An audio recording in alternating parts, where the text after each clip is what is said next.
ખરેખર મારા ભેરવાને આ બાળકે પલવારની માલપાર સદામની માલપાર પોકાડી દીધો છે હે તો લાય આજ આ બાળકના મારે પારખા કરવા છે સામેની વાય છે એમાં પાણી છે અંધડી મંત્ર સાટી વાળીને સાતમે પાતાળ પોકાડી દઉં હે અને બાળકને પાણી ભરવા મોકલું અલે બાળક આ સામેની વાયમાંથી પાણી ભરી આવો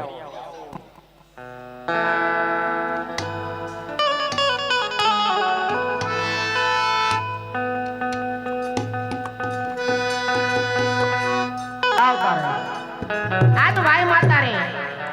અંજન મંત્ર સાટી મારા ગુરુજીએ સાતમે પાતાળે પોતાને દીધા છે તો લાય વાય માતાને ખરું વિનવું આજ મને પાણી આપે વાય